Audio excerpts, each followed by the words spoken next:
আমি ইন্ডিয়ায় পড়ছি 2 বছর। ওই পড়াকালীন 2 বছরে ইন্ডিয়া থেকে তখন ফোন ছিল না বাড়িতে, তখন তো মোবাইলও ছিল না, টেলিফোনও ছিল না বাড়িতে, গ্রামের বাড়ি। ইন্ডিয়ার সাথে বাংলাদেশের চিঠিপত্রে আদান প্রদান হয় না, কোনো কানুনি প্যাচের কারণে চিঠিপত্র কি হয় না, এবং ইন্ডিয়াতে বাংলাদেশের টাকা সরাসরি লেনদেন হয় না। তো 2 বছর বড় কষ্টে ছিলাম। যদি মুনাজাতের মধ্যে কাঁদা না আসতো তো মার কথা মনে করলে কাঁদা হতো, মার কথা মনে করলে কলিজা ফেটে কাঁদা আসতো। 2 বছর পরে আসার পরে শুনছি রস রান্না করে মা কাঁদতো, আমার ফুত তো রস খাইতে পারতেছে না। হ্যাঁ, মা ভালো কিছু রান্না করলে কাঁদতো। আমি আসার পরে মা আমাদের গোলার ধানের নিচ থেকে আম বাইর করে দিছে। তখন কি ফ্রিজ ছিল? বিদ্যুৎ তো ছিল না, আম আসবে কোথায়? ওই আম শুকায়া গেছে, কিছু নাই। মা বলতেছে ফুত তোর লাগে গাছের আম রাখিয়া দিছি গোলার নিচে। হ্যাঁ, তো এই মা ছেলেকে কি বলে, কতটা ভালোবেসে বলে, ফুত যাচ্ছ তো বিদেশে, ওখানে গিয়ে ভুলে যেও না। বাবা বলে ওখানে গিয়ে ভুলে যেও না, স্বামী বলে ওখানে গিয়ে ভুলে যেও না। আমরাও জান্নাত থেকে আসার সময় আমাদের রব আমাদেরকে বললেন ওখানে গিয়ে কিন্তু ভুলে যেও না। এবার বলে শুনো, তোমার আগে কিন্তু আমি অনেক জাতি পাঠিয়েছি, ইহুদিদেরকে আমি পাঠিয়েছি, নাসারাদেরকে আমি পাঠিয়েছি, ওরা গিয়ে আমাকে ভুলে গেছে, ওরা ওখানে গিয়ে আমাকে ভুলে গেছে। শুধু ভুলে গেছে এটাই শেষ নয়, ভুল না ভি ভুল গয়া, ভুলে গেছে তো এই কথাও তারা ভুলে গেছে। বলেন বাস্তব না বাস্তব? আপনি ঘর থেকে আসার সময় মোবাইলটা ভুলে রেখে আসছেন, রাস্তায় আসা মনে হয়েছে ও আমি মোবাইল ভুলে রেখে এসেছি, তাইলে তো পুনরায় যাওয়ার সুযোগ আছে। লেকিন যদি মোবাইল রেখে গেছেন এটাও ভুলে যান তো আর কবে পাবেন? আপনি তো ঢাকা গেছেন গা, তাহলে বোঝা গেছে একটা হলো ভুলে যাওয়া, একটা হলো ভুলে যাওয়াও ভুলে যাওয়া। বলেন বলেন বলেন, ভুলে যাওয়াও কি? এবার বলুন তো দেখি, দুনিয়া সমস্ত ইহুদিরা ভুলে যাওয়াও ভুলছে কিনা? নাসারারা, হ্যাঁ, বিধর্মীরা, বেঈমানরা। আমরার কি খবর, আমাদের কি খবর? আমি মনে বুঝাইতে পারিনি আপনাদেরকে। হ্যাঁ, আজান হয় নামাজ পড়ে না, এর অর্থ নিশ্চিত সে তার রবকে ভুলে গেছে,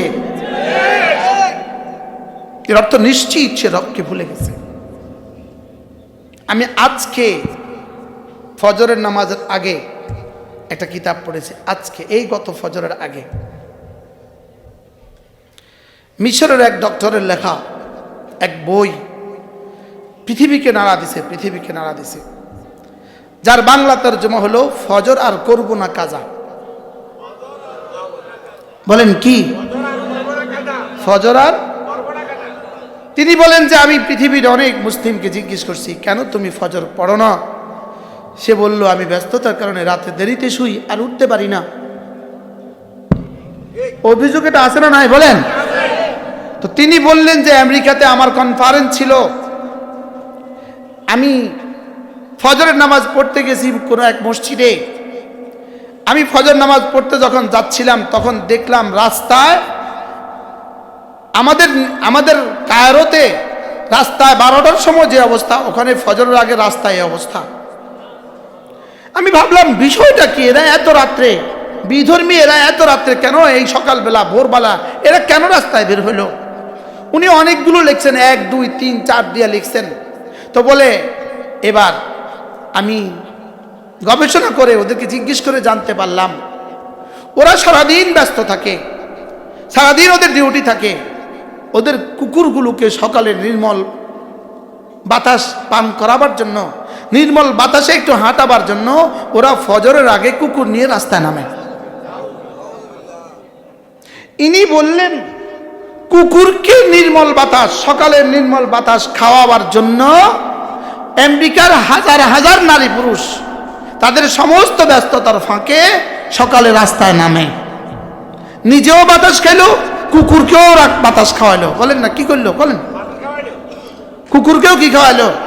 বলে এক কুকুরকে বাতাস খাওয়াবার জন্য যদি আমেরিকার নারী পুরুষ রাস্তায় নামতে পারে, ভোর রাত্রে রাস্তায় ছুটে আসতে পারে, তো তুমি আর আমি আমার রবের আহ্বানে ফজরে ছুটতে পারবো না কেন? আচ্ছা, কি কথাটা বললেন বলেন? আমি স্বচক্ষে দেখছি, কাতারের এক মসজিদে আমি ফজর পড়তে গেছি।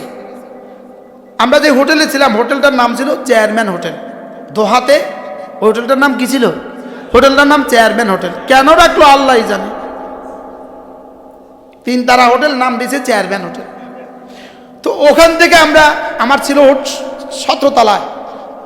আমি মাঝে মাঝে, আমারও ডাক্তার বলছে প্রতিদিন কমপক্ষে 72 তলা বাইতাম। হার্টের সুস্থতার লাগে 72 তলা কি করতে হবে?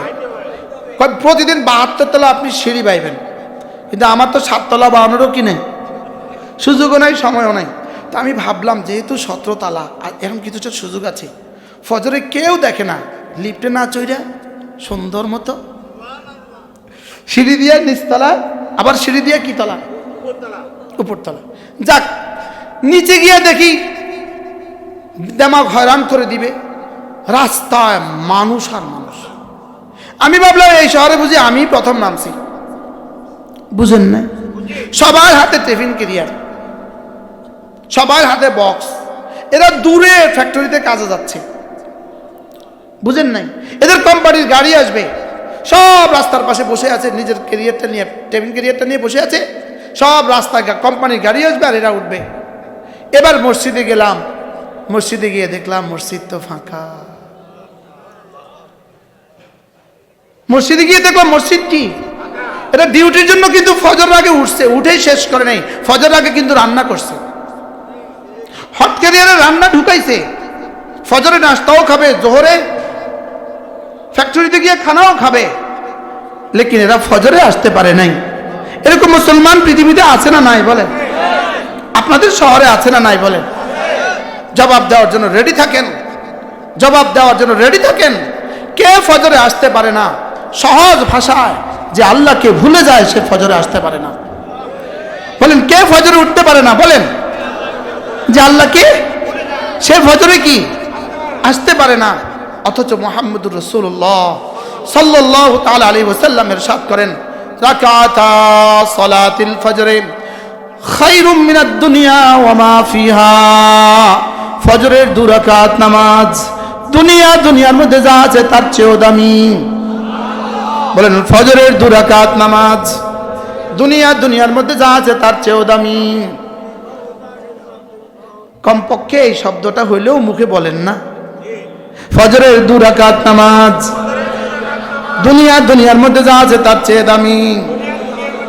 আপনার নবী আর আমার নবী জীবনে কখন খেলাফে ওয়াকে, বাস্তবতার বিপরীত জীবনে কখন বলেছেন? আপনার নবী আর আমার নবী জীবনে অসত্য কথা জীবনে কখন বলেছেন? আপনার নবী আর আমার নবী জীবনে মিথ্যে কথা জীবনে কখন বলেছেন? আপনার নবী আর আমার নবী জীবনে নিজের থেকে কখন বলেছেন? ওমা ইয়ানতিকু আনিল হাওয়া ইন হুয়া ইল্লা ওয়াহয়ুন ইউহা। তিনি তো নিজের থেকে জীবনে কোনো কথা বলেন নাই, তিনি তো তার রব থেকে নিয়ে বলেছেন। আর তিনি বলেন, রাকাতা সালাতিল ফজরে খায়রুম মিনাদ দুনিয়া ওয়া মা ফিহা। ফজরের 2 রাকাত নামাজ দুনিয়ার মধ্যে যা আছে তার চেয়েও দামি। এবার আল্লাহর নবী বলেন, মান সাল্লা সালাতাল ফজরে ফাহুয়া ফি জিম্মাতিল্লাহ। ফজরের নামাজ পড়লো যে আল্লাহর জিম্মায় ঢুকলো সে।